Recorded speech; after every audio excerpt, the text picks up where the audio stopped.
I don't know how to describe it other than like a demon type of sound. But it's silhouetted, hulking, every bit of 5.5 feet wide, 13 to 14 foot tall, pitch black. The one thing that ran through my mind when I had this encounter was I don't have a big enough gun. Your host, two-time witness and field researcher for more than 40 years, William Jevning. Welcome to Creek Devil. Hello everyone, welcome to another edition of Creek Devil. We have our good friend in Northern Washington, Doug, joining us today. He hasn't been on the show for some time, so he called me the other day just 2 hours after he had a sighting, so we're going to be talking about that. But first of all, I wanted to mention, everybody's asked about the Mr. Black interview. So I spent about 5 hours this morning going through the first 10 of 28 pages of the transcript, the written transcript of the interview. And I cleaned it up. Well, I didn't have to clean it up. I have to, when you transcribe something like that, I use Otter AI to transcribe. And it's pretty good. You get about 95% accuracy, but you still have to go through and listen and compare as you're looking at the transcript word by word. So I wanted it to be verbatim what he said. And I wanted to break it up a little bit. So I got the first 10 pages off to our reader. He'll be doing that this week. So I'm hoping by the end of next week, we should have that first segment up. And like I said, it's 28 pages. It actually probably would break up a little bit more because of punctuation and things like that. But so there's going to be 3 pieces to that interview that he's going to read. So that'll be up soon, folks. Tom, do you have anything to break? You want to bring up? Yeah, absolutely. First off, I want to thank Doug for joining us. We talked to Doug, I think, a couple years ago, and so he's up in a good spot for having encounters with these things up in Washington State. I also want to thank everybody for tuning in this week, and if you like the show, I know we say it all the time, but we'll keep saying it. If you like the show, let us know. Let the algorithm know. Click the like and subscribe button if you haven't subscribed already. And if you want to really help support us, you can, and it helps a bunch. We've got a link to Patreon, and you can support us for as little as $1 a month. So with that said, well, I was thinking, Doug, how you doing? I am very well, thank you. Doug, since it's been a while since you were on, and we've got a lot of new listeners, I was thinking it might be good for you to go, you maybe talk about, how you got into this topic, things you've seen in the past, and then maybe after that go into a little bit about the things your dad has seen and experienced, and then at the last part we'll go into this latest sighting that you had. What do you think? Sure. Okay. Sure. Well, I'm going to hand the mic to you, and we'll be listening. Well, I didn't really try to get into the topic. I just started having sequences of discoveries while working in the forest as a forester. So the first thing that really happened was I was a college intern, and I was attending the University of Idaho at the time, their forestry college there, and in the summertime, if you were smart, you'd go out and get an internship so that you'd have something on your resume when you graduated to get it. That's kind of how the forestry world works in the Northwest, at least. So I was working an internship up in Yakima, and I was up in the Antanum State Forest working on forest inventory project, and that's where you go out, and you're not just inventorying trees. You're looking at the soils and the grass and just the shrubs and all that stuff. You're taking into account and recording the aspect of the terrain, and just a lot of data collection and coring trees for age and getting total heights on trees and diameters and all that. And I was just out doing that, and I was way up in the Antanum State Forest behind several gates that only had somebody working for the agency I was doing the internship for would have a key to. And so I was up there working, and I started seeing these footprints in the ground, and it was summertime. And I just thought to myself, no human would be able to do this. And then over the course of my career, it just kind of exponentially took off. And I remember in the early, I've been a forester since 2008, but I was doing internships before that. And I remember meeting foresters that would, under the radar, out of the sight of any supervisor, they would talk about things that they had seen or heard or whatever. But for me, it was just spending time day in and day out all year round up here in the North Cascade Mountains. I was seeing tracks all the time, and then I would be hearing things, and then of course I began to have encounters, and I would see these things. Usually, unlike the encounter I had a couple of days ago, it was a really fast, almost like a bolt of lightning sighting. It's just something that happened so fast that I didn't really think about it. Like that couldn't have been what I thought it was. And I've mentioned this before, I think on the other show. I had a situation which I won't go into too deeply, but there was a group of these things in an area that I had been working in for several months, and I didn't know they were there. And they were yelling at me and screaming and banging rocks, or I think it was a rock. I don't think that it was the wood knock type thing. It was like this thing had a rock, and it was banging it up against another rock, and there was another one up on a ridge, just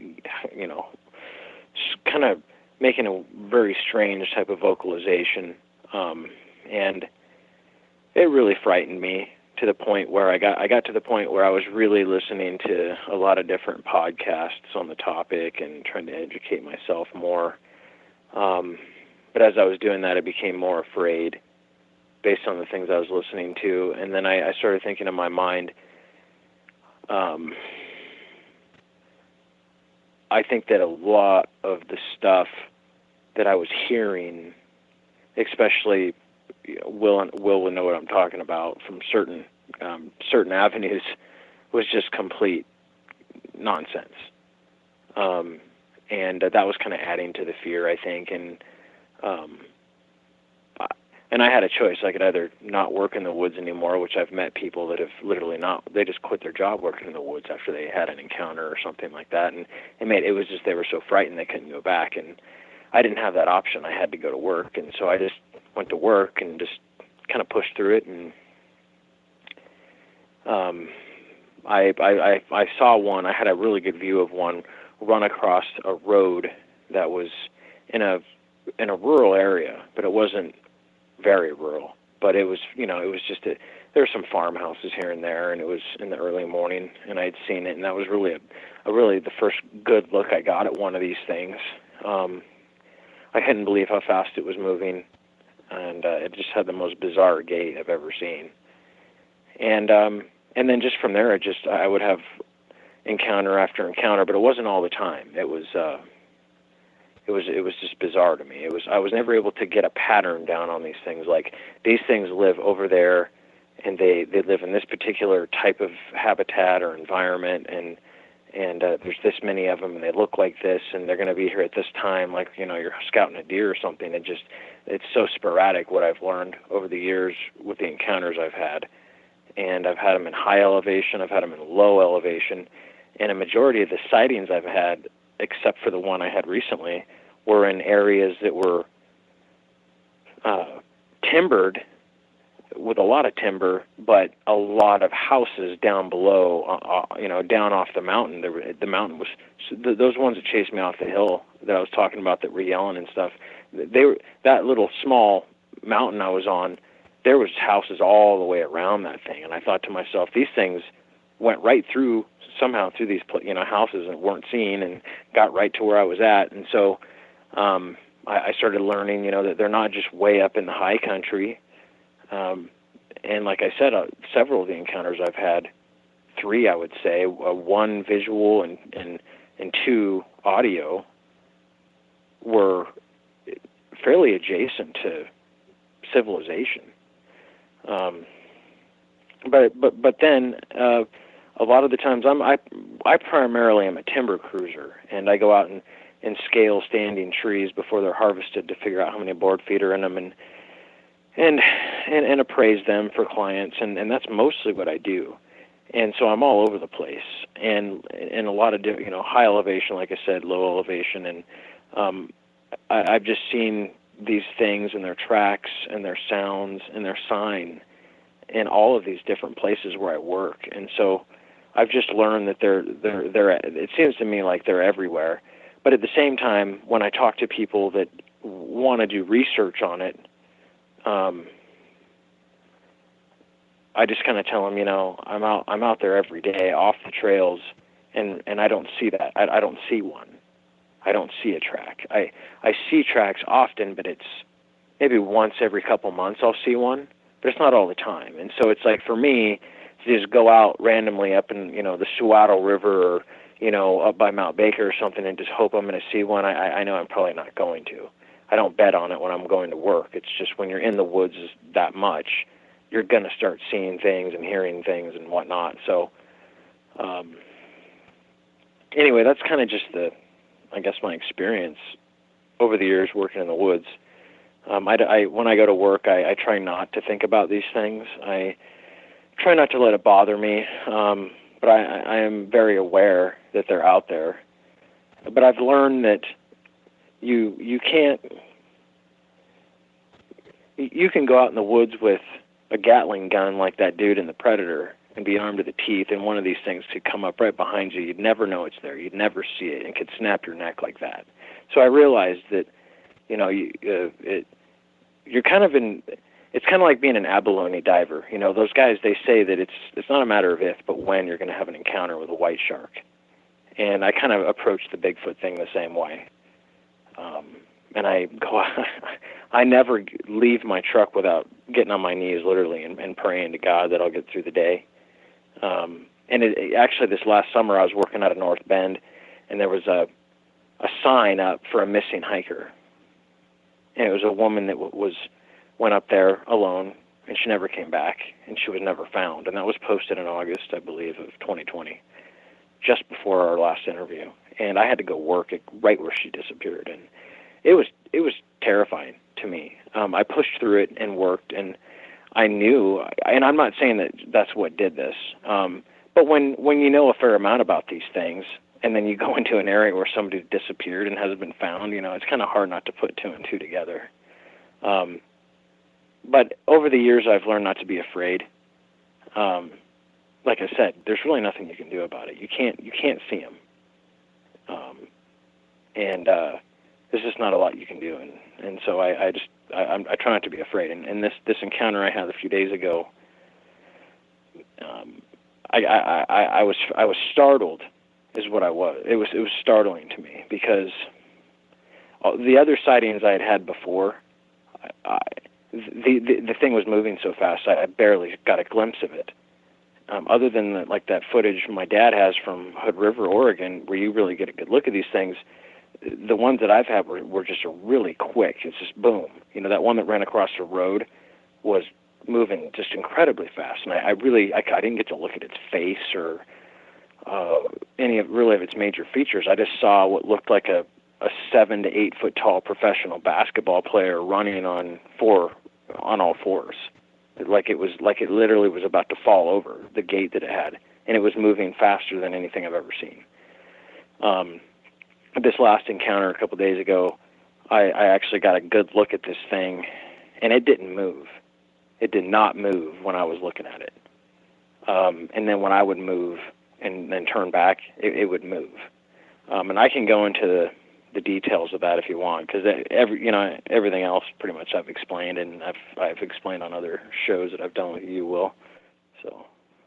Yeah, please do. Give us the details on that. But just before you do, Doug, I want to reaffirm everything that you just said in the last 10 minutes really is a repeating pattern. I was just, Will and I are texting back and forth virtually everything. They're there, but you don't know it. They're so fast. I had one visual encounter. It was like it was over before it started. It was so fast. and they're a lot closer.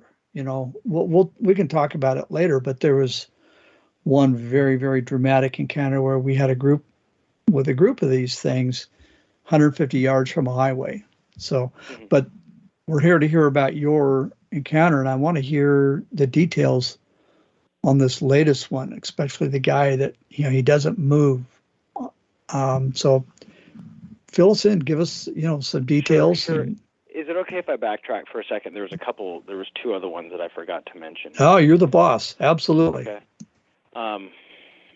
So one of the other ones I was going to mention is a couple years ago, I was just camping in a camper on the river, and it was like March, and it was like it is now with the weather. It was real, just dry and cold, which is kind of unusual for this area because it's a rainforest, but we do get these spells of, a couple days or a week or a few weeks of really cold and no precip. And it was almost a full moon, and the moon was shining down on the river that I was camped on, and I woke up in the middle of the night. I don't know if I had to pee. I'm not really sure what it was, but I saw one of these things literally just right across the river from me, walking around, and it was with the moonlight on it. It looked a gray or white color, and I had remembered that there had been a sighting in the area recently of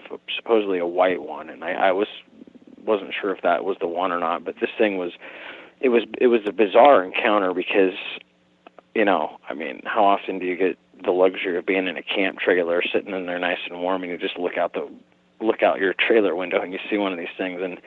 But the encounter was interesting because what it was doing, it was just kind of, it looked like it was almost just kind of walking back and forth on the river where the boulders and sand are and whatnot, and it looked like it had lost something, and it was looking around, like kind of walking in circles, like you'd lost your watch or your keys on the ground. And I watched this thing for quite a while doing that, and I was just like, what is this? What is it doing? It's not fishing. What is it looking for?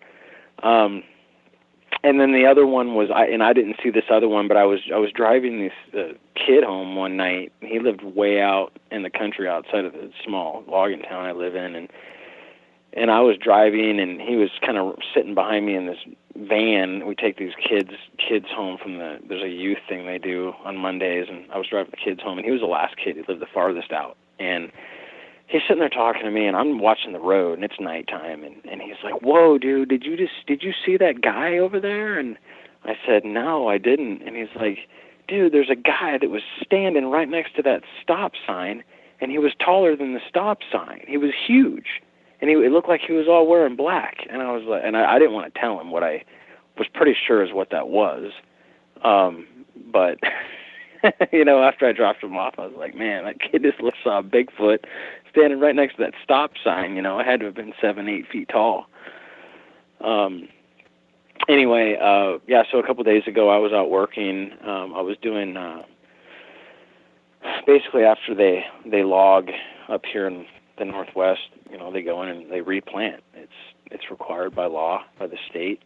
And so if you're a private outfit or even a government agency and you harvest timber, you have to replant. And then after about 2 years, the foresters will go in and do an inventory of what was planted and see how it's doing, if it has problems in the site it was planted in, if it has any type of browse from deer and elk or mountain beaver, and you're also looking at the vegetation around the area and seeing how much competing vegetation is there in your document and all this stuff, and you're figuring out trees per acre. And it's a really simple task. The only downside to it is you're hiking up and down the mountains all day long. Other than that, it's pretty simple work, and it's kind of a break for me cruising timber all the time and getting to do this. I usually enjoy doing it. And so it was just a normal day, and I was out. It was sunny, and it must have been 2:00 in the afternoon. And I was working this unit, and my colleague had been in there a day. So I was out there. This happened on a a Wednesday, I believe, or a Thursday, I'm not sure, but he was out 2 days prior to me. He had started the unit. He was in the upper elevation of the unit because the snow had come in, and he wanted to get it done so that he could still see the seedlings before the snow got them really good and covered them up. And he's like, yeah, man, I finished about half of it, and I'll give you the lower elevation stuff down by the river. And I was like, okay. And so I went in, and I had worked this unit for 2 days, and it was my last day. And in these clear-cut units up here, a lot of these waterways, I won't get into the forestry details of it, but basically where there's creeks and whatnot, usually you're required by state law to leave what's called a riparian buffer, and it could be anywhere from 50 feet to a small little stream, or it can be up, over 100 feet for if it's a fish-type stream, and it's basically you can't cut within, you can't cut up to 100 feet of that stream. It's to protect the stream for the fish and amphibians and that kind of thing. And so these clear-cut units that you're working in will just kind of be a mosaic of no trees. There'll be leaf tree patches here and there, and then there'll be these long linear riparian buffers along the landscape of the hillsides and whatnot. And so that's what this looked like. It was just kind of big areas of kind of no man's land where it was harvested and there's no trees left, and then you'd see these long lines of stream buffers. And I was out in the open, and I was running a compass line and focusing on that and doing my inventory stuff and exams, actually, survival exams is what we call them. And I looked over to my 3 o'clock, and there was a road that was built for that particular timber harvest unit to get the wood out. And it was still open. Road crews hadn't abandoned it yet, and the road went up the hill sort of diagonal to me, and then it intersected one of those riparian areas where the stream was. So there was trees in there and vegetation and whatnot. And anyway, I'm doing my thing, and I glanced over and I saw where that road and that riparian area met, and I saw the silhouette of something that it didn't look right, and it just caught my eye. It didn't look right, and I told Will right after I had the encounter, I said, I see that kind of stuff all the time, and I look at it, and I use my laser rangefinder that has kind of a binocular function, and usually it's nothing. It's a stump or a log or just something that looks Bigfoot-ish, and usually it's nothing, and that's what I thought. I'm just like, well, that's just a stump or it's just a log or whatever. I'm not going to get freaked out by this because it happens all the time. And I decided to get out my laser rangefinder, and my guess is that the distance was probably about 400 yards, maybe 300-400 yards. But I got a really good look at the thing, and with my laser rangefinder, just looking at it with that, and I looked at this thing, and I was like, okay, it has this thing looks like a big human type thing, and it had just a really big, barrely upper torso. Now the lower torso I couldn't see. I could only see from, I would say, from like the belly button or whatever, if it was a person, up to the top of the head.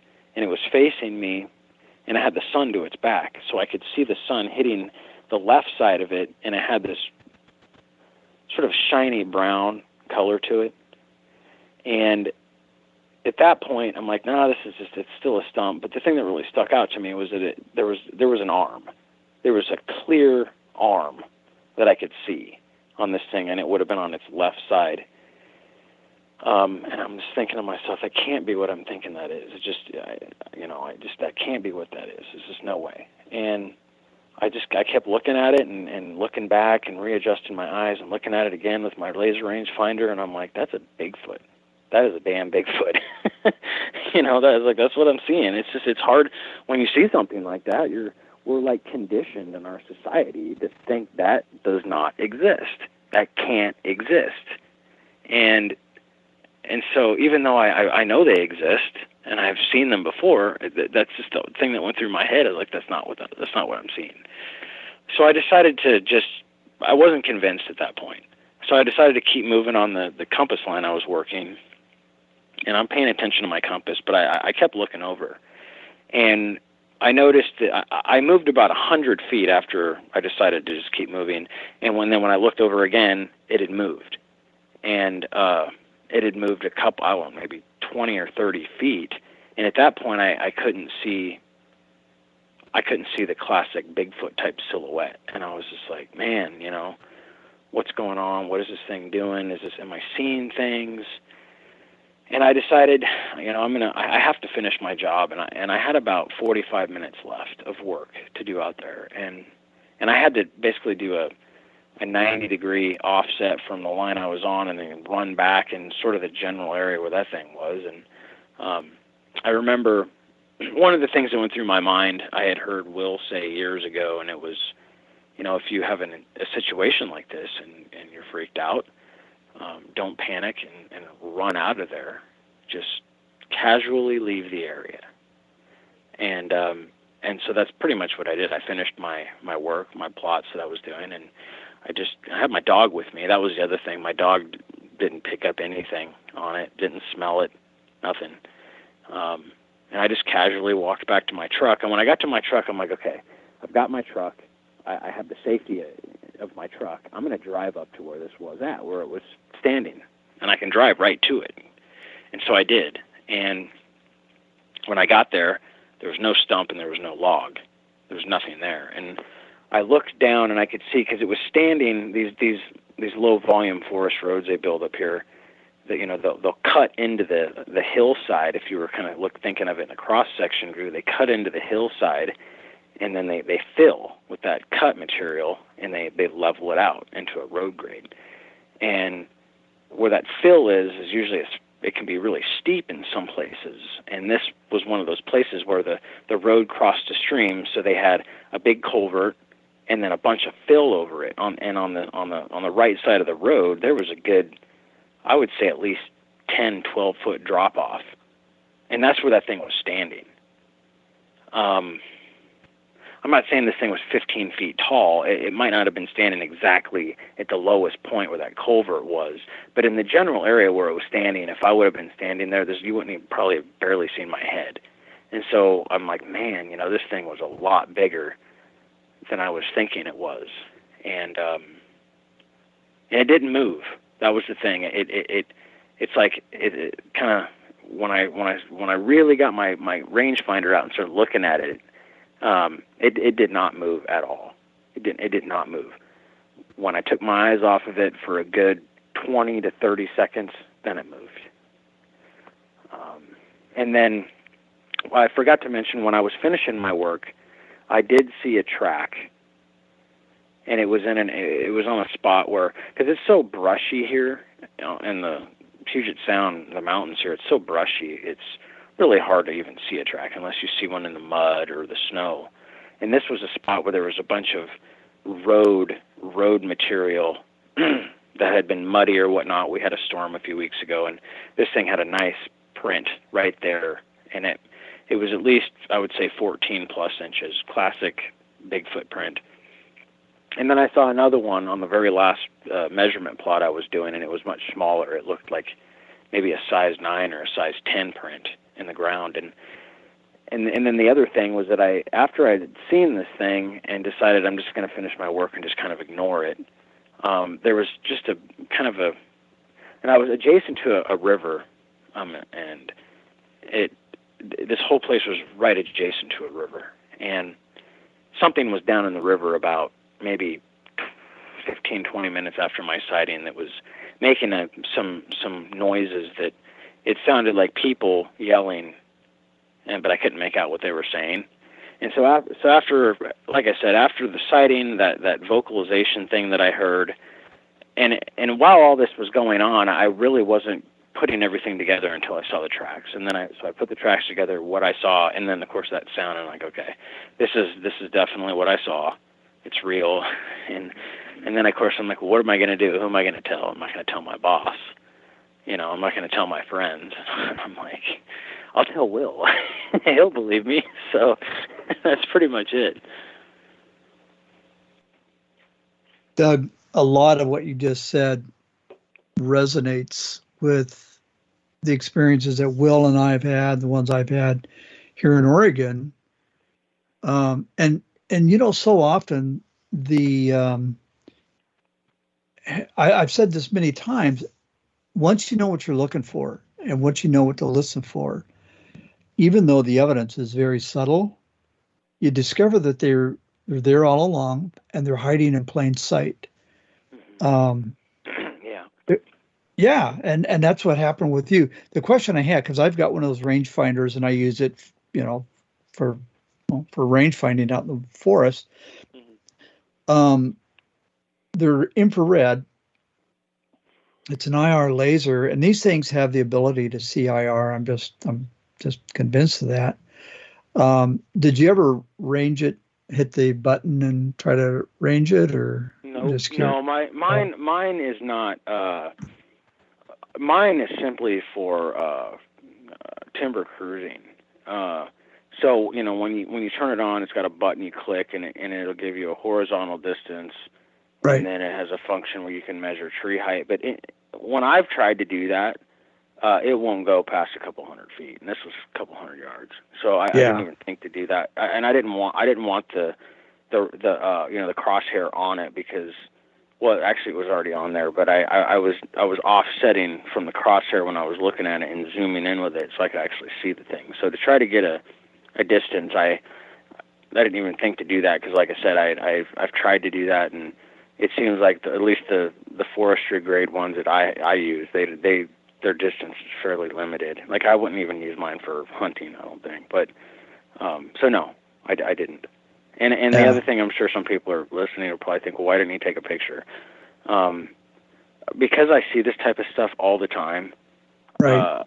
I don't have time to just be like, oh, I hope that's a Bigfoot. I'm going to take a picture of it. Every stump that I see that might look like a Bigfoot, I just don't do it. I used to, but over the years, I'm just like, there's enough blob squatches on YouTube and stuff. I'm not even going to mess around with it. And to be quite honest, I was pretty shook up by it. I was pretty shook up. Like I wasn't thinking straight. My thought was finish the job and get out of there. And so that's what I did. No, I'm with you 1,000%. And the other thing is, for most people, you've got a cell phone.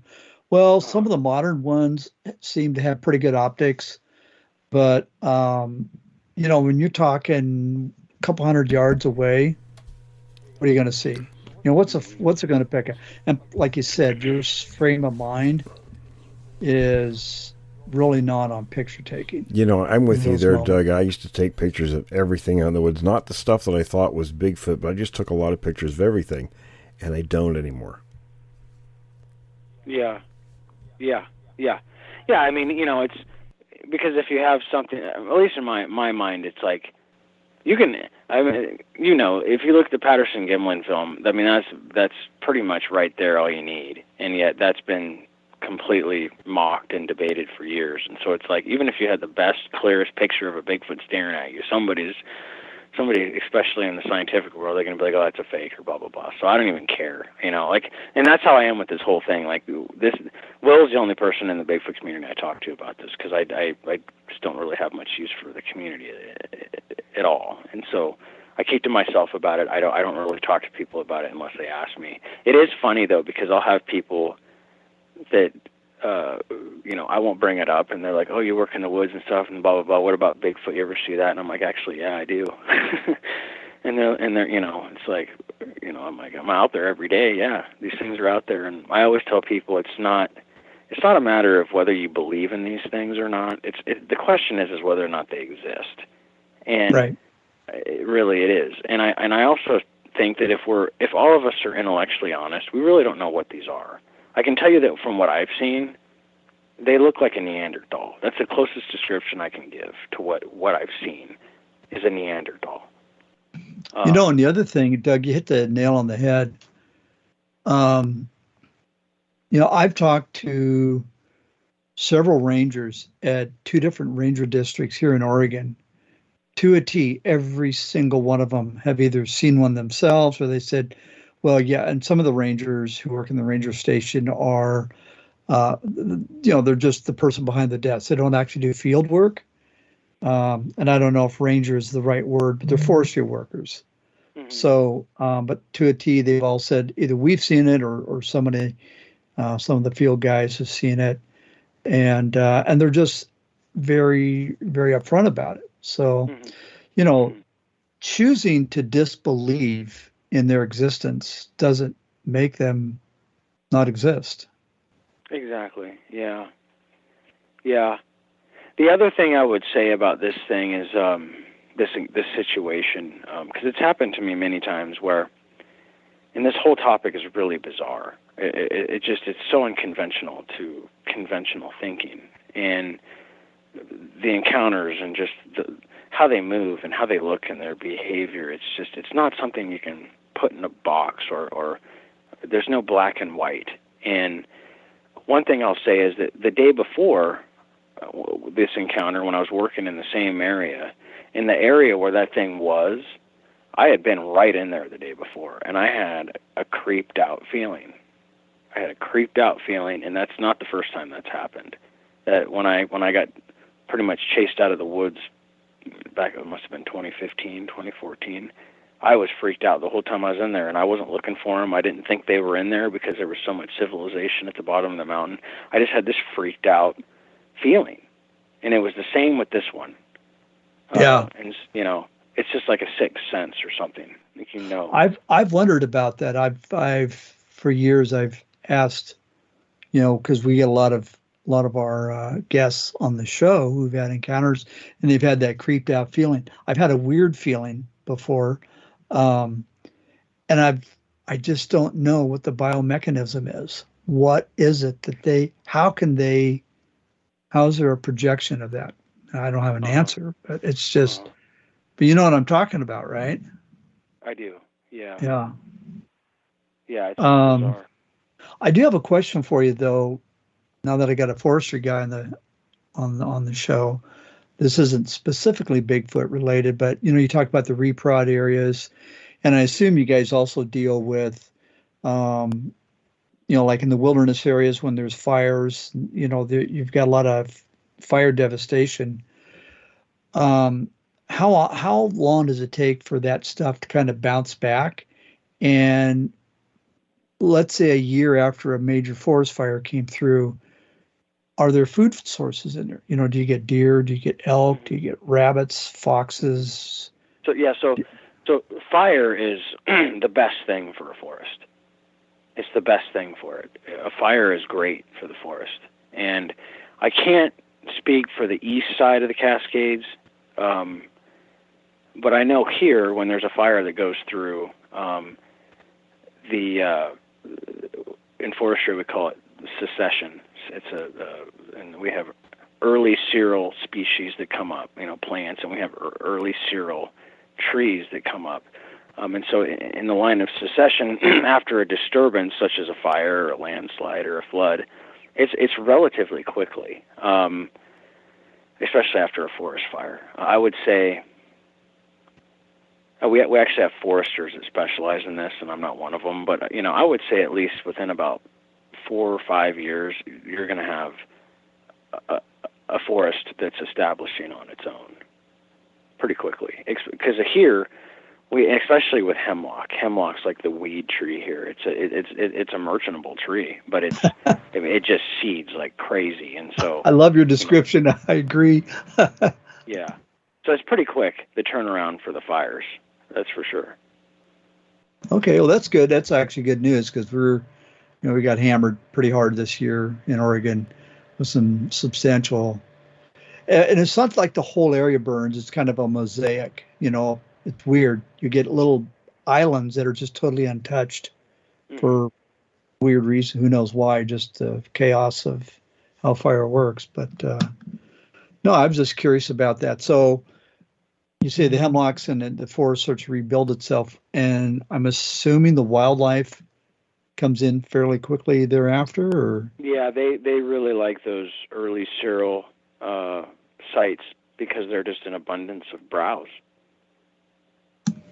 Okay, well that's good news. If somebody that works in the woods here, that is one of my colleagues, is listening to this, that is like a fire ecology guy, they're going to be like, dude, you missed this, you missed that, you missed this, and I'm like, you know what? I'm a timber cruiser.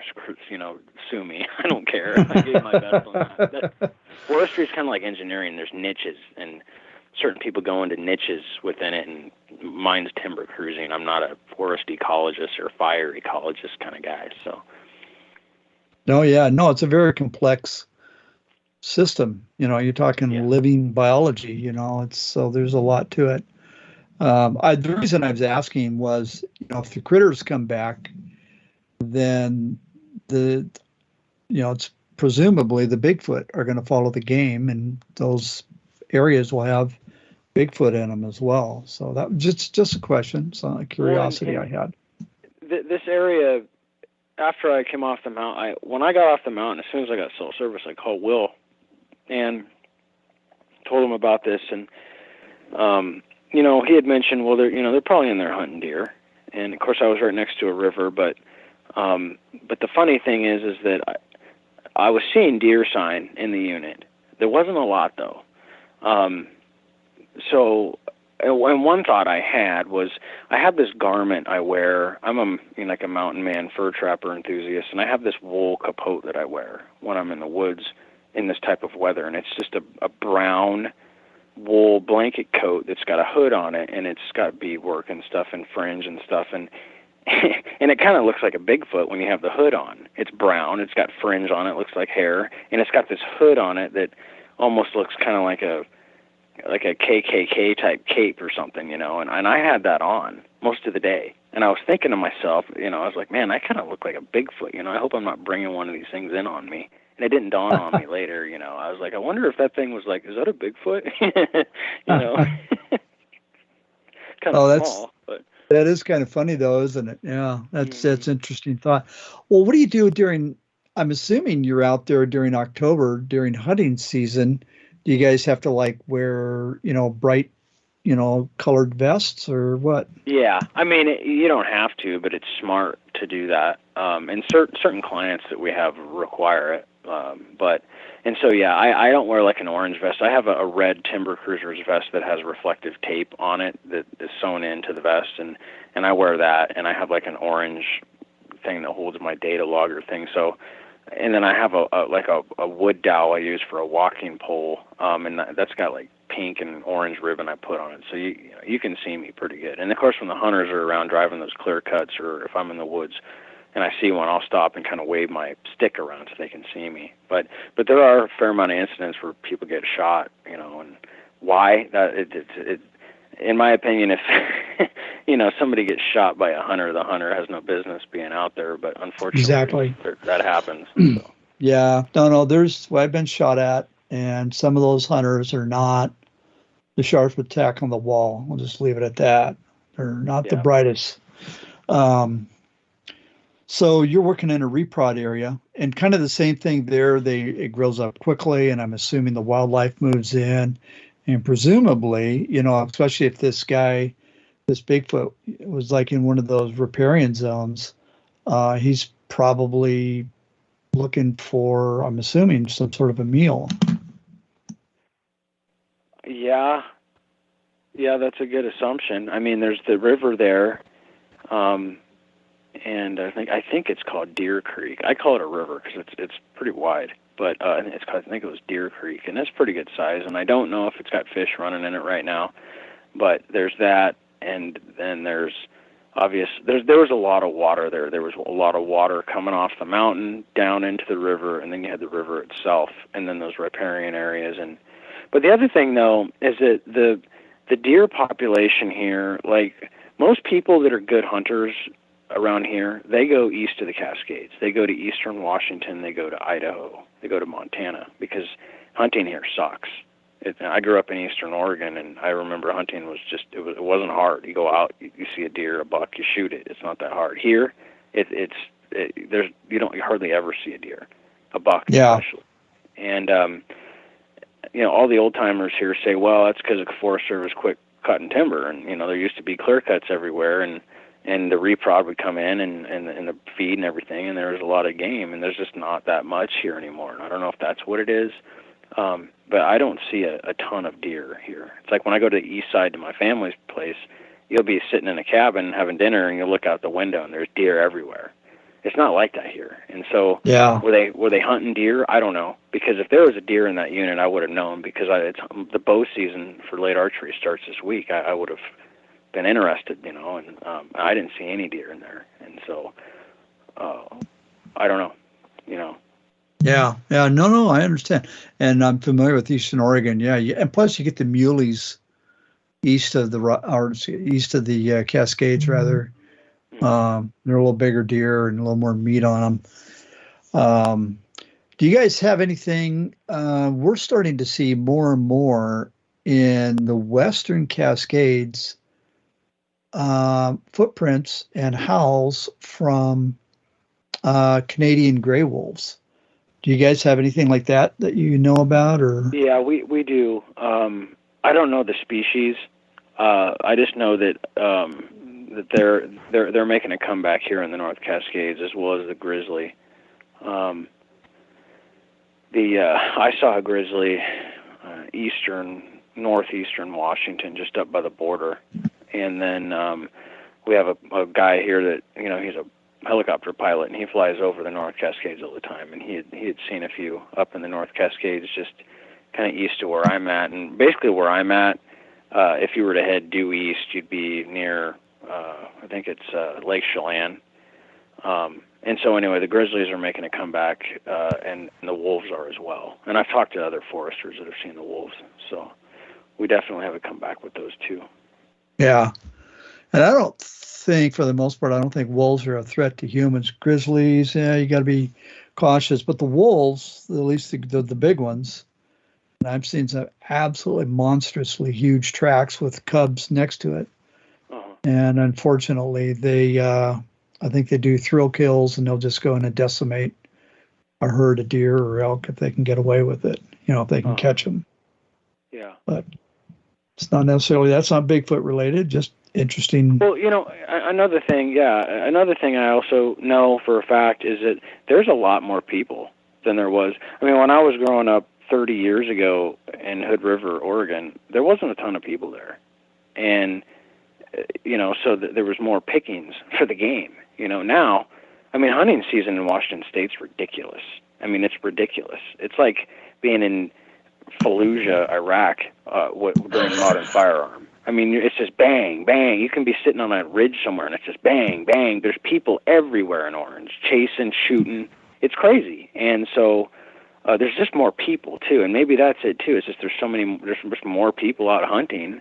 And, maybe that's why you're just not seeing as much. And of course, there's other things too. There's obviously poaching, and of course the tribes where I live, they have access to, obviously, I don't know what their hunting allowance, I guess I would say, is, but they're also able to go out and harvest for tribal reasons and ceremonial reasons, and that could also be it too. I'm not anti-tribal at all. I support our local tribes, and we actually work together to just make sure that we're conducting forestry in an ecologically sound manner, and they play a big part in that. So I'm definitely not anti-native tribes or anything, but like I said, I don't know if it's just a combination of all the people. I'm not really sure, but the deer population, I think, has definitely been hurt by something. And of course, we've had all this bizarre weather, and the wildfires are getting worse and worse. This last year was horrific. It was so bad you couldn't even go outside. I'm sure, being in Oregon, and I remember when I was growing up, you didn't see that. So no, you didn't see that. So always had something that's sort of in the back of my mind is how's this affecting the wildlife. And I've talked to other foresters who said, well, there's like a 12-year cycle after, during that 12-year period of a burned out area, you get a different type of wildlife. You get owls, you get snowshoe hares, you get foxes. And then as that area kind of grows up and matures a little bit, then you get some of the larger animals. So that's always, I suppose that's encouraging. But yeah. I've always wondered. Oh, sorry. Go ahead. I didn't mean to. No. I was just going to say I've often wondered what impact, we won't know, this would have on our Bigfoot friends, if we can call them friends, the Bigfoot species. Yeah. It's a big mystery. My thought is just over the years, the encounters and signs and everything that I've seen. They obviously have a big range, and there's a lot of them, and they have the ability to pretty much be invisible to us. And one thing I was telling Will in that phone conversation is that most people, when they go in the woods, their senses are really battered and dull because they're used to staring at their phones, and they live in just a man-made world. And when they're in the natural world, their mind doesn't. It's not trained to pick up things that perhaps it was when our ancestors were hunter-gatherers, and they had to be able to pick up on things in order to survive. And so I say that to say this. I've had people in my profession literally walk right by me when I wasn't trying to be like stealthy or ninja or anything. I was just doing my job. I had an orange vest on and a bright helmet. And they walked right by me and didn't even know I was there. And I'm like, hey, how's it going? And they're like, oh, my gosh, you scared me. And I'm like, dude, how could you not see me? Are you that clueless as to, but I see that all the time. And so I think that, so many people, they go out in the woods and they don't really know how to see. And it's not necessarily our fault. It's just our modern society, Yeah, no, you're spot on. And again, that goes back to the creatures where, I mentioned earlier, it's an unseen realm. Well, and they're, you remember what they're out there. Forrest has mentioned a few times. She talked about chimps who stand completely still for long time periods, and people walk right by them without seeing them.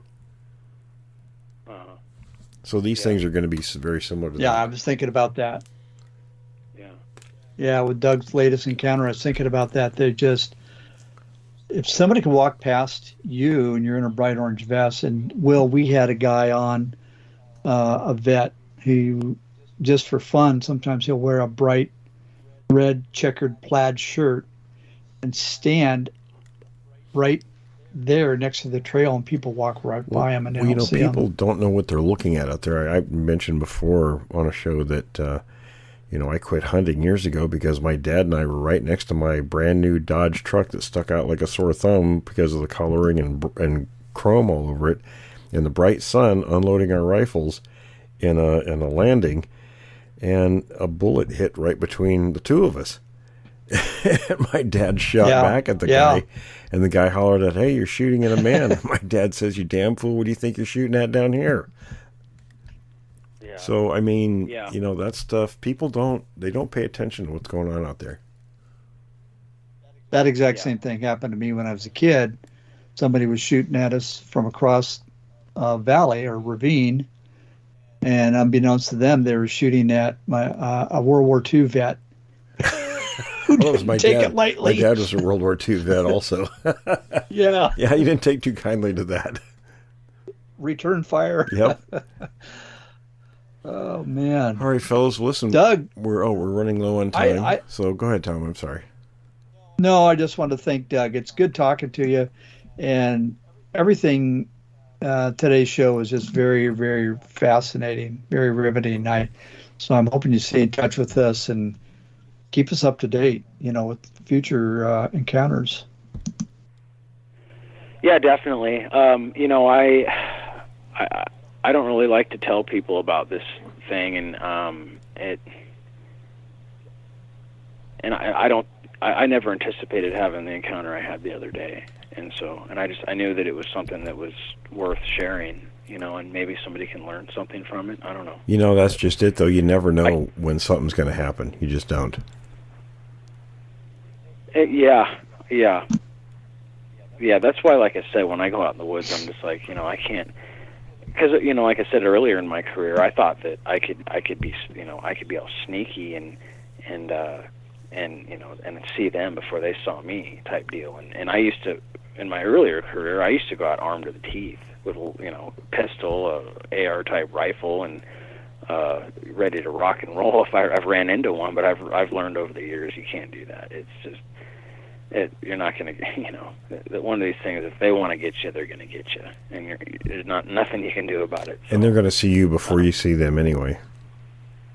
Yeah, and another thing I would say is that Since a lot of people would think this is stupid, but I don't carry a firearm with me, and most of the time you can't anyway. The agencies and clients that we have, it's just their policy on their forest lands. You can't carry one, and I just don't carry one, never have, except for my earlier career. And I've definitely had more contact not carrying a firearm than when I did have a firearm. And I don't know if it's, they see that and they're like, oh, get out of here. I'm not sure. But Well, there's something to that, I'm sure. Mm-hmm. All right, Doug. Well, Well- listen, we appreciate you coming on, man. Yeah, thank you for having me. If I have something crazy come up, I'll give you a call, Will. I honestly hope that I don't have to call you. Yeah, well, call me anytime you want, And Tom, you got anything you want to say before we wrap this? No, I just want to thank everybody for tuning in, and especially want to thank Doug. He's definitely a friend of Creek Devil, and I know you don't want another encounter, but if you do, we always look forward to hearing from you. So stay on after the show. We'll just share a couple things with you if you get the time. Well, sure. And one thing I'd like to add is I heard one of your episodes about the woman in Pennsylvania. Right. Yeah.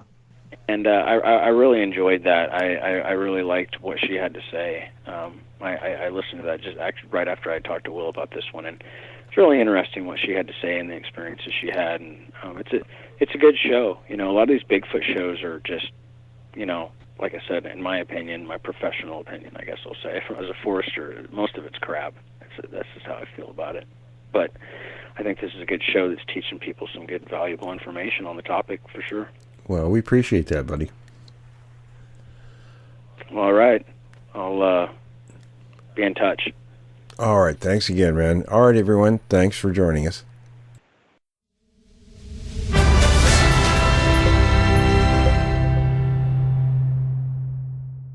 In Bigfoot history, Trinity Alps, California, April 1966.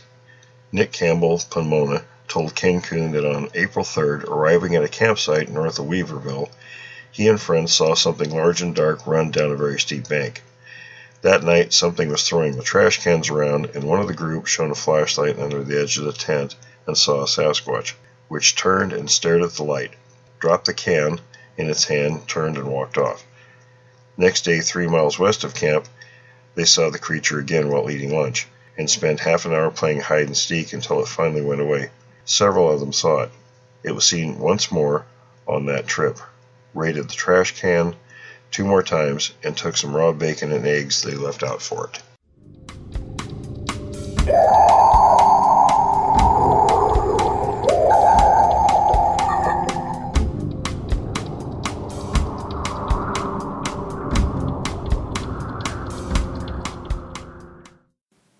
The Denna people liked him, Tex Cobb. No sentiment was wasted on either side, but he and the tribesmen had a live-and-let-live understanding that was rare in those days. He stayed off their trap lines, and they stayed off his. If an Indian had a salmon net in an eddy, Texas found another eddy, and vice versa. Due to the fact that the Indians trusted him, we became involved with what today would be called, I suppose, an abominable snowman. I have since heard and read a great deal about the abominable snowman. I have seen the photographs of those tracks in the snow on a Tibetan mountain, and to me, they are simply the tracks of a man with gunny sack or some cloth wrapped around his feet as protection from the cold, climbing slewfoot because the slope was steep and he had no crampons. But when I was a youngster roaming the north with Tex, we had never heard of the abominable snowman. We had, however, heard much about Gilyuk, the shaggy cannibal giant, sometimes called the big man with a little hat. Our adventure with Gilyuk occurred while we were camped in a pretty spruce park on Yellow Jacket Creek, south of Tyrone Lake. We had spent the entire summer on this mountain, girt Nelchina Plateau, wandering about in aimless nomad fashion. Tex said we were prospecting and looking for fur sign. Maybe we were. He always had to have an excuse for enjoying the country, a commercial excuse if he could think of one. Anyway, it was now late September, the beautiful time, no mosquitoes, the land ablaze with color, the fish and the meat animals summer fat, the caribou horde gathering, and we were footloose and free as perhaps men can never be again. This morning, Tex was making coffee, and I was down at the creek clearing a mess of grayling for breakfast, when 6 Indians filed through the timber. They stood for a moment, solemnly regarding our 4 horses. To them, a horse was a rarity, a mysterious animal. They called them McKinley Moose because McKinley was the only president they had ever heard of, and the horses were as big as moose. I followed them to the camp. "Have you eaten?" Tex asked them in Denna. They said they had eaten. Chief Stickman was with them. I had seen him once before, at Eklunta village. A squat, square-faced man, very dark, with long hair and quick-moving obsidian eyes. He was the Denna boss of this entire area, and his reputation was bad. But now, he had trouble that he couldn't handle. He told us about it, and as he talked, he kept standing first on one leg, then the other, balancing himself with the moccasined sole of the free foot against the knee of the supporting leg. I don't know whether it was habit or a medicine trick to ward off evil spirits or both, but it was disconcerting. He had come into this area 2 days ago, he said, with some of his people to kill and cache caribou for winter use. But they had discovered that Gilyuk, the shaggy giant, was hanging around. They found his sign yesterday, and of course everybody knew that Gilyuk wasn't interested in caribou. Gilyuk ate men. "What kind of sign?" Tex asked. "We will take you to see it," Stickman said. "It's not far." After breakfast, we followed the Indians upstream a couple of miles to a burned flat on which a nurse crop of aspen and birch had grown. In the center of the flat stood a ruined birch sapling. It had been about 4 inches through and maybe 10 feet tall. Something had twisted the sapling, as a man would twist a matchstick. The wood had separated into individual fibers. The bark hung in tatters. Stickman and his hunters stood back, while Tex and I looked the site over. Moose often ride a sapling down to get at the tender upper twigs. So do caribou. But no moose or caribou had done this. This had been done by something with hands. It had happened yesterday, because the leaves of the sapling had not yet completely wilted. It wasn't the work of lightning. No burns. A freak whirlwind hadn't done it, because trees and brush a few yards distant were undamaged. The hard ground showed no tracks. We found no snagged hair on the brush. Absolutely nothing, except the incredibly twisted birch sapling. It was, without question, the eeriest sight I have ever beheld in the wilds. Stickman said, "It is Gilyuk's mark. We have seen it before." I wish to make clear that to the Denna people, Gilyuk was no legendary creature their grandfathers had told them about. He was a reality, and they spoke of him as they spoke of bears and wolves. They saw his sign, and they saw him. He was a shaggy giant who wore a little hat and ate men.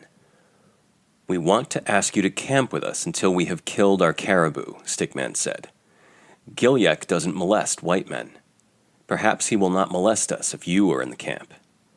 Stickman had already told us that he was bivouacked on the shore of a pothole lake 2 hours to the eastward. Tex said all right, we would move to his camp in the morning. As he was still looking at the twisted sapling, his green eyes narrowed in thought. I couldn't take my gaze off of it either.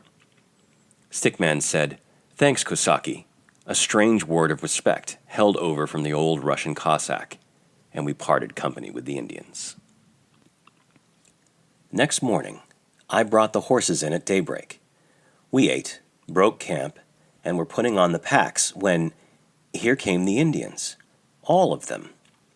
All, that is, except Stickman.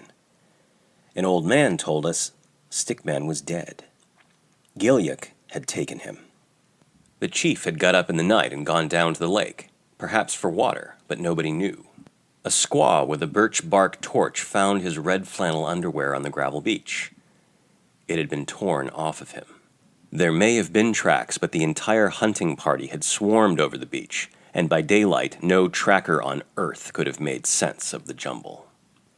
Well, until the day of his own death last July, while on a sentimental journey to a fateful spot in Cook Inlet, Tex was convinced that the cannibal giant Gilyuk killed Stickman. When asked if he believed in the existence of abominable snowmen, Tex would reply that he didn't think there were any around in Alaska nowadays, but that they had existed, at least one of them, a couple of decades back.